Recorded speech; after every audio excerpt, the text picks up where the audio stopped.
More Godzilla. That's what we need. That's what we're here for. Welcome everybody to the Action Movie Show. My name is Carlos Alcazar, and as always with me is my associate, Manyninjas, and resident Godzilla expert. Hello there, ladies and gentlemen. How's it going?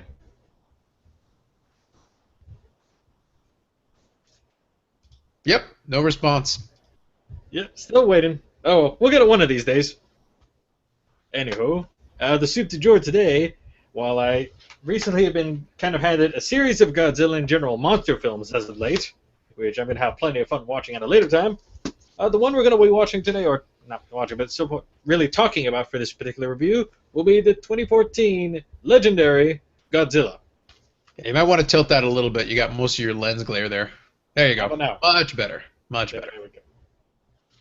Yeah, so that's our 60th. That's our 60th anniversary, kind of. It's not really the 60th anniversary edition per se, but it was the newest Godzilla movie, conveniently timed for 60 years after the 1954 original. So last time around we covered Godzilla 2000, one of the last North American releases. That obviously came after that. We had the Matthew Broderick one that we'll never speak of again. It's much like Rocky V that way. We don't talk about it. So this is their attempt again. Now after the Matthew Broderick disaster movie, which in my opinion was just a junk movie, we're trying again. This time they tried to harken back a little bit to the roots of the original Godzilla. So I'll give kind of my non-spoiler review real quick. So just so everybody knows, the format is I'll give you kind of an overarching review real quick. If that's all you want to know, is the movie worth watching or not, we'll tell you that right away in the first couple of minutes here, and then you're done. You can leave the video and go do whatever. If you want to watch the movie and then come back while we talk a little bit more in depth after, feel free to come back and then you can kind of go from where we left off. So first, for myself, I would say it's not a bad movie. I didn't go into it with like ridiculous expectations. I thought they tried to bring a little bit of realism into it as much as you can with a gigantic dinosaur-like monster fighting another monster. It did certain things very well. What it did well, it did very well. But there wasn't enough of what you really came to see. And I'm not spoiling anything for you by letting you know that the main reason you watch a Godzilla movie is to see Godzilla.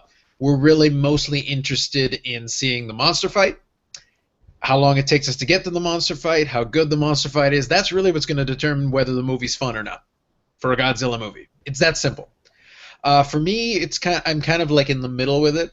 If I was going to give it like a rating out of 10, I would say like 6.5, 7. It's not bad. It's definitely worth a watch. They did certain things pretty well, and they actually looked pretty good and sounded pretty good. Other things that, we'll get more into the criticisms after, but there are things that were missing that I wanted. How about you, Manyninjas? For the most part, admittedly, just to kind of clarify there, I'm clearly the bigger Godzilla fan of the two, and I actually went to see this thing originally in theaters as well. So by the fact that clearly I picked up an extra copy means, yes, personally I did enjoy the movie quite a bit there. And in terms of comparing it towards the last North American release, it's a difference of night or day here. Clearly when they made this film, I believe it's more heavily inspired and a better kind of a remake or reimagining of the original style Godzilla work. Although I would have to agree, in terms of what you came to see, which was really kind of the monster, not enough of, but I'll kind of more elaborate on that a little bit later. But generally, especially if you're a real fan of the series, it's still worth watching for certain, and I can easily recommend it as a purchase. So I believe at this point we're actually about to go into the spoilery part of the review. So, as Carlos already mentioned at this point, if you haven't seen the film and you want to take an opportunity to go and watch it before you finish watching that, I'm going to actually give off a little warning gong of sorts before we officially begin into the spoilery part. Had this thing handy, so let's go.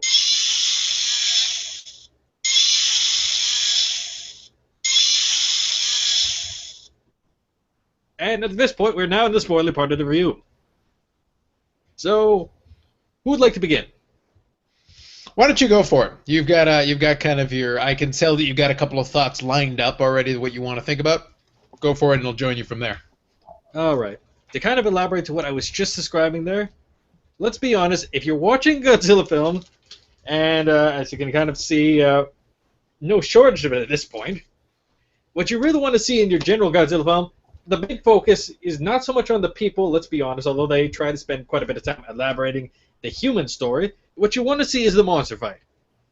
And the monster fighting, realistically, the monster fights only really occur kind of every little bit here. There's a little bit around the middle, and the main monster fight is a fairly short affair at the end.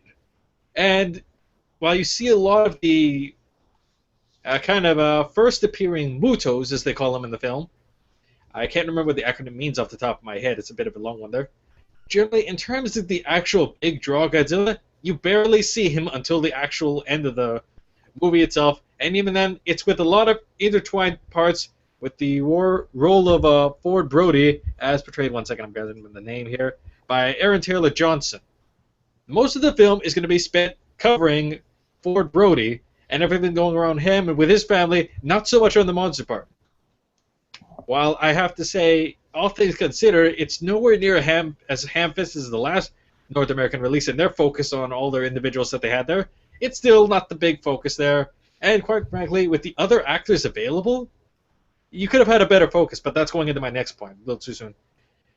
Generally, you want more Godzilla what they were offering. As things kind of came out more after the movie was officially released, and with some extras they show on the DVD and Blu-ray, it became clear that they're kind of using it as a world-building expense. But if you were watching strictly the movie part, you don't know any of this in advance. This only introduced it very recently on the Blu-ray release. All the extra documentation and everything else that clearly showed they're trying to build a world here and trying to build it into a new franchise of sorts. You didn't see that with the main movie, and if you were going just by the movie, you kind of got shortchanged under Godzilla. All right. So I'm going to chime in here for a moment. I'm just going to set something up on my end real quick. I'll try to do it, just make sure. Basically, going off Manyninjas' point is that, yes, they do spend an incredible amount of time trying to set up the backstory. Because, to be honest, Godzilla doesn't actually make it into the movie until, like, about the 1 hour mark. So I want to show you something here. Can you see it there on the screen? Yep. Beautiful. All right, so this is just kind of a screenshot here of part of the movie. This is early on. That's our nuclear power plant in the background that's crumbling, as we can see going on there.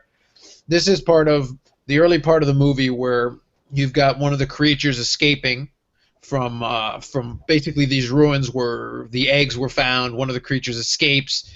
It ends up, we don't know that right at this point in the movie, but it ends up being the cause of this chain reaction and this collapse here that you see in the background, which leads into the rest of the backstory. This is where you've got Bryan Cranston in the movie as, one of the main characters early on. His fate is not really tied into the rest of the movie, but he's the launching off point. This first sequence is the launch off point that leads us to the rest of the story. Now, I'll be honest with you. It is the monster fight that you care about. This is a 2-hour movie. Like Manyninjas says, he's really into it. He went to see it in theater. He enjoyed it. It's a good visual experience, the movie. But for me, a 2-hour movie for what they did feels like it's at least half an hour too long. Like, there isn't enough there to make... Try as you might, you did, and you used every trick at your disposal. You've got the backstory of Bryan Cranston and his wife and his kid, and they're in Japan when this happens. The reactor falls. The wife dies. This leads into the chain of events that then we move forward. From 1999, we move forward into 2014. So 15 years have gone by. The kid has grown up, and now we meet his family. And we're trying our absolute best in this movie to try to, look, guys, he's got a kid and he's got a wife who, as it turns out, is the other Olsen twin sister. So there's the two Olsen twins, and then there's a younger sister. I didn't know they had a younger sister. But what time she spends on the screen, she doesn't really, she does a decent job. He does okay with what he does. But the thing is, I don't care about these people. It's not that there's anything wrong with the people or what they were trying to do with them. It's that we spent an inordinate amount of time looking and trying to follow the fate of these people, and we came up with excuses because basically our male lead here spends an inordinate amount of time doing all of these things. But in the end, the monsters basically still get to do more or less what they want, predominantly. We'll talk about a couple of things that do happen with the humans there, but mostly the humans get in the way. And in that regard, it's actually very similar to Godzilla 2000, because in the end, they see more or less that the story still plays out in the same concept, that for some reason Godzilla basically shows up to fight a monster, restore balance to the force, or whatever you want, and then basically leaves. Manages to destroy a city in the process, always, because the fight always results in that. But more or less, Godzilla shows up when needed, takes care of business, and then gets the hell out. But in this case, you've got this inordinately long build-up to get to this point. Because of that, you do get a lot of backstory for Godzilla. You explain a lot of things, and in the opening sequence, you actually see what almost is like a video in the opening sequence that's explaining things. It's talking about the atomic tests that happened in the 1950s, but now in the story, the reason for it was to try to kill Godzilla. And I'll show you real quick. I won't harp on this too long. This is really all I'm going to go into it, and I'll let Manyninjas take over a bit here. But literally, early on, I'll see if I can get this on here for you guys. Here we go. So I'll pull this on the screen for all of you. Let's see if I can do that. And you'll have to let me know, Manyninjas, if you do see it. So just give me a see it. Can you see it there? Yes. All right, cool. Just give me 1 sec. All right, great. So yeah, so this is a picture of basically what's supposed to be old file footage. This is Godzilla here, presumably in the 1950s, before that bomb is about to be dropped on it. The purpose of the bomb being to try to kill it, because the overriding theme they try to go with in this movie, like I said, they try to do as an homage to the old Godzilla movies. The story of Godzilla, so to speak, is nature asserting its dominance, people trying to get in the way, people trying to control it, people failing, because Godzilla is essentially a force of nature. What they try to say to it is that Godzilla is a borderline invulnerable throwback to millennia ago, when the world was mostly radioactive. So these creatures, Godzilla included, thrive off of that. They live off radiation, which would kill most things. But for them, it's basically fuel. But it makes them nigh indestructible. You can use all conventional weapons and all kinds of things. You fire missiles at it. You try to shoot it. You try to do whatever. And these monsters can basically roll over all of it. So what they did in this movie they used CGI, obviously, not the guy in the suit. They tried to create a sense of scale, how gigantic this creature is. And that's what's harped on again and again. Now, I'll let you kind of take over, because I think you've got a couple of points you want to make. Go for it. All right. Well, technically speaking of scale, in terms of scale compared to other Godzillas, this Godzilla, as I don't remember what the measurements are off the top of my head, but I know for a fact they were harping on before the movie came out how this one actually turned out to be one of the largest Godzillas. I'm not sure what's going on. It's entirely black on your end, Carlos. Oh, wait, you're putting up the screenshot. Yeah, this turned out to be the largest Godzilla done up to this point. While you're explaining that, I'm just going to show the screenshot, which will kind of help illustrate your point. Yeah. Even when faced off with both sizes of the Muto creatures, Godzilla easily still towers over both of them, at least a good, gigantic head over both of them. And the male one is basically dwarfed by Godzilla, gets smacked around liberally throughout the final battle there. Yeah, and also, this one here is the male one. Now, you don't see Godzilla in this screenshot, but to put it into perspective, the female of the two creatures, I think they mentioned somewhere in there that it's supposed to be like 300 feet. Like, they're trying to argue that it's a gigantic scale, a monstrous creature. Yep. And then Godzilla's still taller than that. So go ahead, please go on. Yeah. But generally, what was it? Oh, my initial second point being, as I was kind of starting to get out there earlier, in terms of the people, they did have a number of really good actors on there. I'd say in his role, I'm probably butchering the name here, so I apologize in advance, Ken Watanabe, as one of the doctors for the Project Monarch bit. During the pits he appeared in, I'd say that's pretty well handled and a pretty good take and representation of the old-fashioned Godzilla scientists that would appear in the earlier films there. And similarly for a bit of the David I can't pronounce his damn name, Strathorn for Rear Admiral William Stens of USN, British United States Navy. Some of the military people that are higher up kind of fit their role in properly, but with all the thing, what particularly bugs me about this one, especially if you saw all the trailers, you had Bryan Cranston all over the place in the trailers as the main bit. He was gone before the quarter mark of the movie. Before the first quarter of the movie was gone, he's already dead. Basically, they just took all the stuff from the little bit of the beginning for his audio bits and put those in the commercials to make it seem like he had a bigger presence, because obviously he was one of the more known actors, but he's gone fairly early in the film. His character is literally killed off when they first fully introduce one of the Muto creatures, and we're left meandering with Aaron Taylor Johnson throughout most of the film there, and his family, which, while they do the role all right for the job, they're not particularly great actors.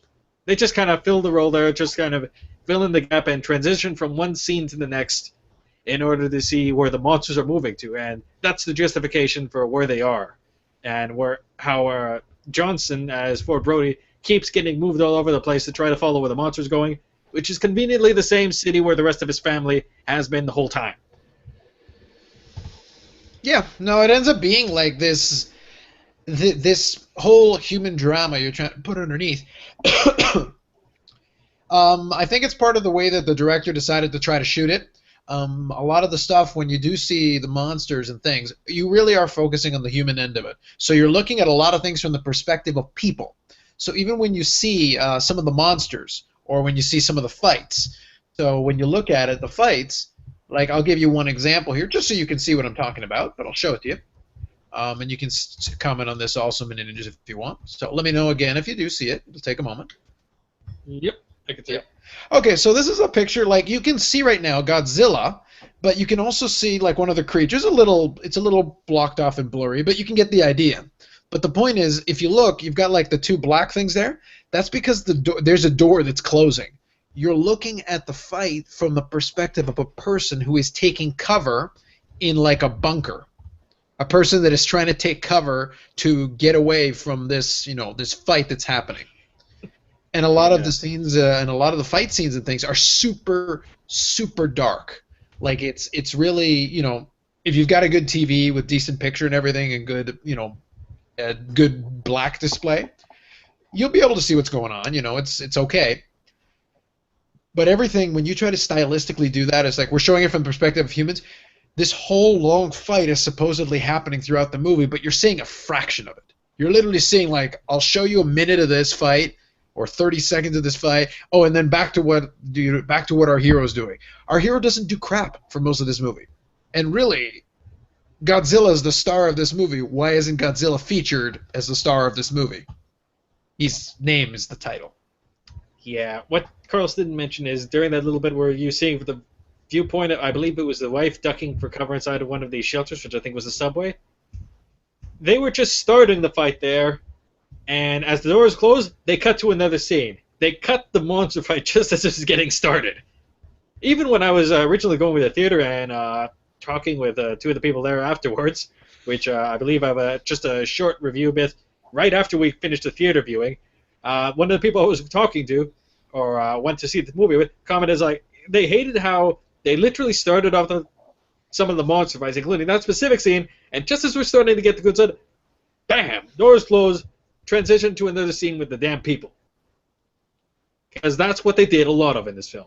And while I liked the film, I hated shit like that, because quite frankly, you want to see the monsters. The monsters are the big draw here, even though the Muto is basically new to this movie, and quite frankly, in terms of monsters, not as interesting as some of the classic monsters, but considering how kind of hitchy some of them are, that's understandable. This one's slightly more based on reality, so to speak. But when you finally get your real big star, as CGI'd as he is in this film, onto the screen, you then transition to more people? Really? Come on, man. Yeah, no, it's one of those things, like I said, that was my problem with the movie. Like I said, it wasn't a bad movie. They did do a good job trying to sell the epicness and the hugeness of what's happening. And I'm not gonna go and try to show everything in the world, but I'll give you again a couple of shots, and feel free to interject anytime you want here as you're seeing the screens. Okay? All right, so I'll just put it up here. But all I'm doing is just showing you some stuff that shows you the scope. Like, can you see this one here? Yeah. This is part of one of the fights here, and you can see the buildings are crumbling. You've got the big monster that you're dealing with. These things are happening. While that's occurring, similarly, there's the screen I showed before. There's Godzilla, and again, you're getting a nice upward view of the monster. You're getting a sense of scale and how gigantic it is. And there's a boat being uplifted by Godzilla directly. The notion here and what you get, and I showed this one while you were talking a little earlier. Yeah. This is Las Vegas. A CGI Las Vegas. I have been to this Las Vegas. Oddly enough, when I was there, the buildings were in much better condition than they are here. And from a personal standpoint, I am morally offended that they would go and destroy Las Vegas. I enjoy the place very much, and how dare you? Yeah.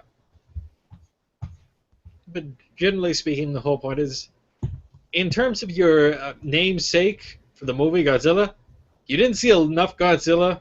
I hope they do correct that with the next movies in the series, since after the first weekend or so, they were very quick to announce that they're going to be making more films in this particular series. So hopefully they will learn from this and learn to put a little more Godzilla in the next films. Because in this one, when he was in there, it was great. But there wasn't enough of it. That's probably my main critique about this film. Yeah, that's fair. Now, can I ask you a question? Let me throw this at you. So I'm Sure. looking at you right now, okay? All right. So what I'm going to ask you is this. One issue that I had was that at various times, it took a really long time for the humans to clue in on certain things.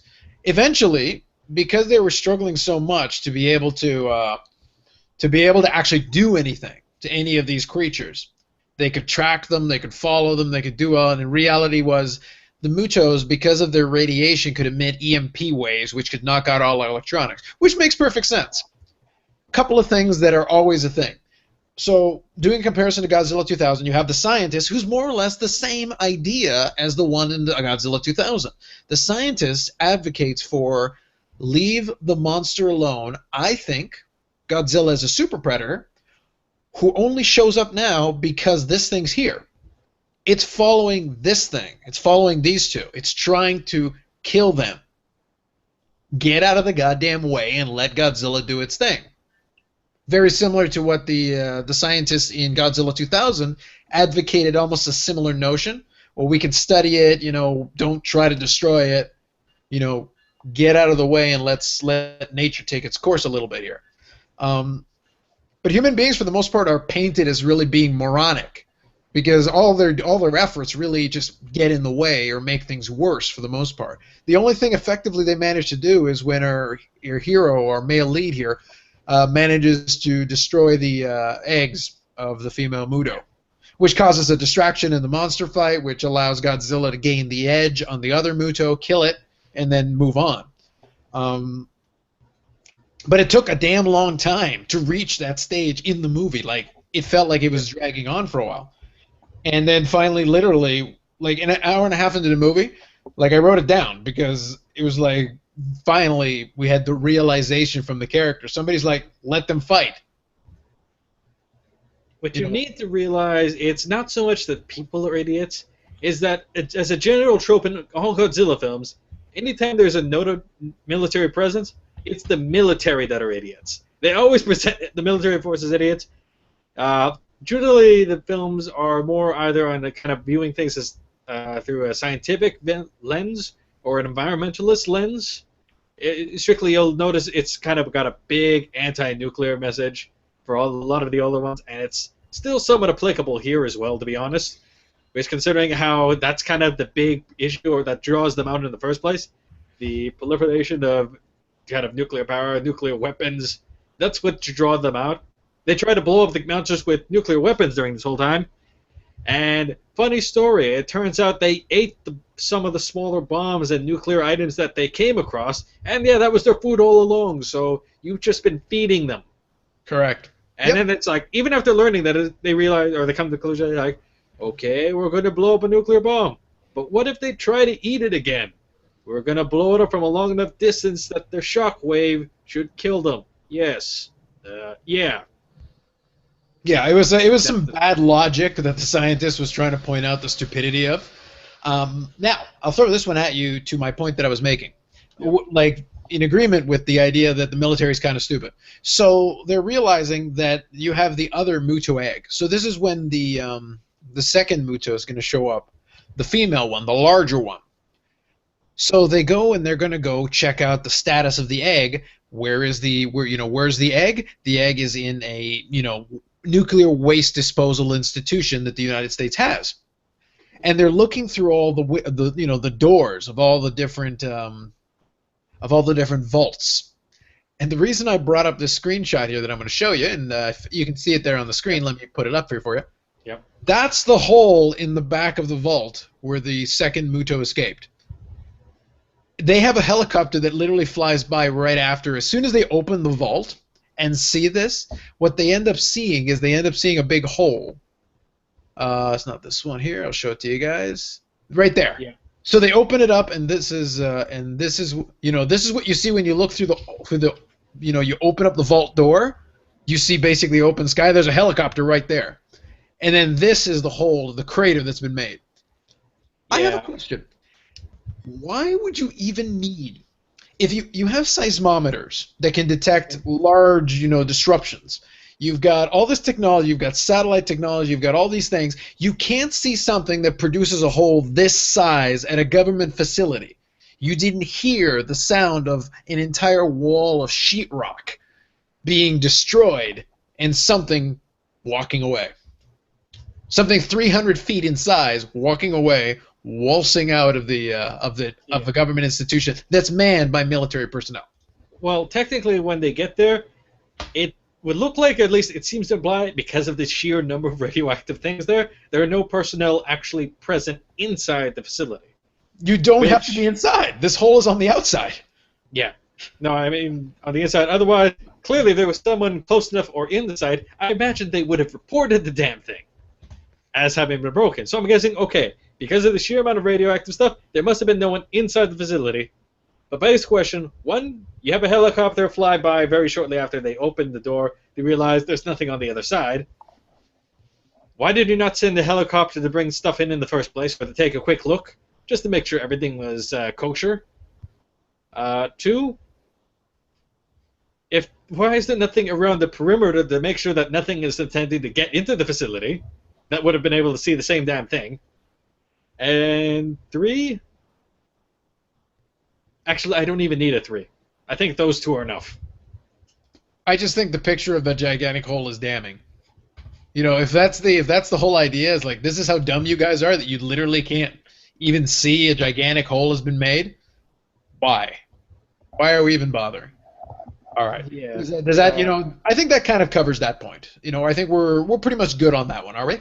At that point, it's basically, in general, in Godzilla films, military are stupid. Yeah, that's what they basically sell. Pretty much. And to be honest, from simplicity standpoint, from a review standpoint, this is the majority of what we would look at. For the most part, it's a fairly straightforward movie. It's not that complicated. As Manyninjas says, it is supposedly a world-building thing, which I think they want to turn into a trilogy. So, there's an opportunity to have movies where you're going to focus more on the lead and worry less about these other people. Because at the end of the day, to be callous, we don't care about these other people necessarily. They try to make it dramatic.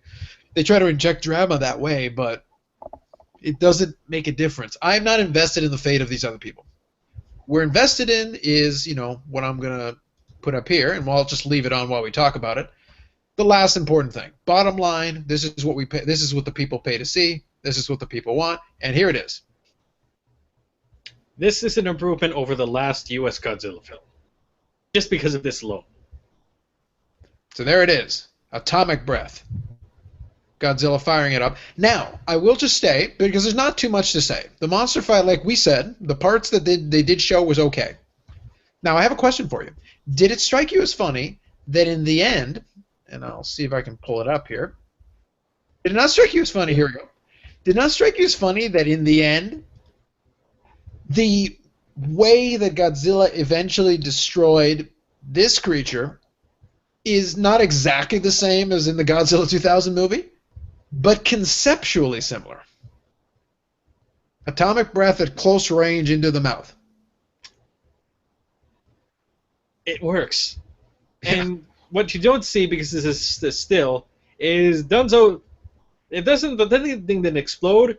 It literally destroyed everything below the head. So Godzilla was literally carrying what's left of its head in its right hand, I think. Yeah. Basically, using atomic breath, the Godzilla Godzilla wins separated its head fatality. from the rest of its body. Godzilla wins fatality. Good way to end that fight. Yep. And that's there's really no point I'm making there. I just wanted to show that to you guys so you could see more or less what I'm talking about. The parts that they did do finally when they got into the fighting parts, that was good. The creatures looked impressive. They looked interesting. They're CGI'd to hell, but at least they tried to keep the look similar because I think they consulted with the Toho people when they were doing the design for the CGI Godzilla. So you do see some similarities between the classic Godzilla and this newer one. They tried to modernize it. They tried to come up with their own variation, but they didn't completely leave the old Godzilla design. They kept certain elements of it to make it look familiar enough to people who are into the series. So from my standpoint, my final thoughts on that are basically like not a bad movie. Can I recommend watching it? Under the right circumstances, I'm not super hardcore about this. I still like kind of the classic Godzilla more, just because the campiness is very important to the way that I enjoy those movies. But that's your mileage may vary situation. This is a different thought on it. This is a reimagining of the idea for the 60th anniversary. In that sense, they didn't do a bad job. There has to be less emphasis on people because they're set pieces really for the creature fights. But if we get a little bit more of that and keep a lot of the vibes similar, let's actually see this fight properly. You don't have to spend like an hour on it, but just give us a little more of that and worry less about trying to build drama elsewhere where drama might not be. That would be my thought on it. How about yourself? Generally, considering like the fact that technically this is my copy of the film, I picked this up. I saw the thing originally in theaters because I was interested in there, and I have a slew of other Godzilla stuff now present with me, on hand directly. Yes, I'm a fan of the Godzilla thing, so I'm a little biased to say I still enjoyed it there, and I could still recommend that as generally a good Godzilla film in general. But still, that doesn't change the fact that my general criticisms are of the actors you chose to keep in there. Not necessarily the time was spent on the most interesting actors, the more capable ones, and not enough Godzilla. You add another 10-15 minutes of Godzilla, I think you'd actually have a really, absolutely undeniably great film. I think you could do it if you had 10 or 15 more minutes of Godzilla and cut the runtime down by 20 minutes. Yeah, That would I just can agree with that assessment too. That would bring the ratio up. I feel like at 2 hours it was just too long for what they were trying to do because I had ended up having so much build up. And some of it I didn't need. Some of the background was good to give. If you're going to recreate the story and reimagine the origins of it, cool. But stop wasting my time. There's a lot of shit here that I don't need to see that I really don't care about. Yeah. So, but that's just an opinion on that one. Otherwise, like I don't have an issue with this film.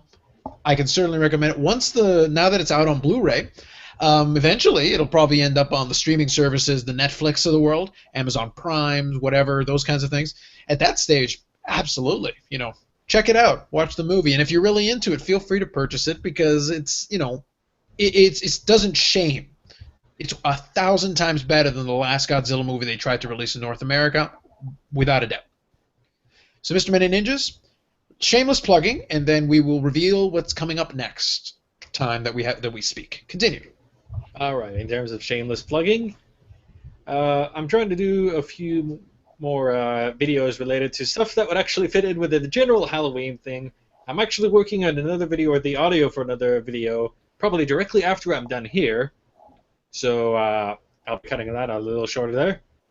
At Manyninjas on Twitter. I am Manyninjas.com for more videos and updates. Sweet. So for myself, I'm Carlos Alcazar at Carlos Alcazar 2 for updates and tweets regarding when the new videos come up. I actually did shoot part of another video review that I'm doing. It's going to be a little bit shorter formatting wise. I recorded the first half of it, but I was a little under the weather today. I don't know if you can tell, my throat's kind of stuffed to hell. But carlosalcazar.org is where the videos go. Once that other video is done, I got to record the second half of it and then edit it. And then, as it turns out, who knew, editing is hard.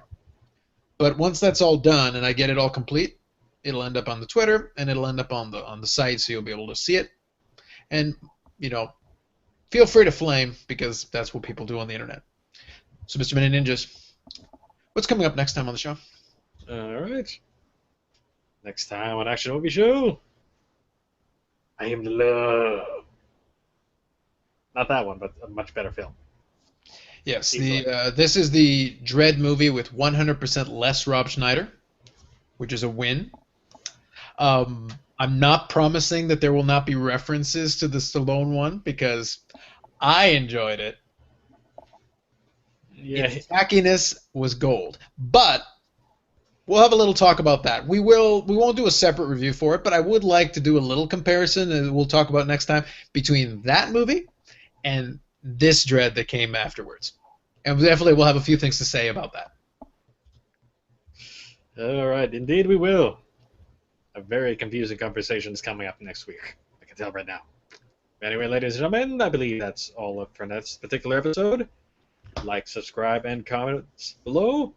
Thanks you all for watching, and take care, and see you all later. Indeed. So for both of us from Action Movie Show, we are signing off. I'm going to go get some caffeine, and maybe I'll buy the ninjas some rippled chips. Or riffled chips? Rippled. Rippled chips. Maybe. And puppets. We're definitely working on the puppets. Probably the chips will happen before the puppets. Easily. Much more budget-friendly. Indeed. So that's something to look forward to. We will see you next time. Wave goodbye to the people.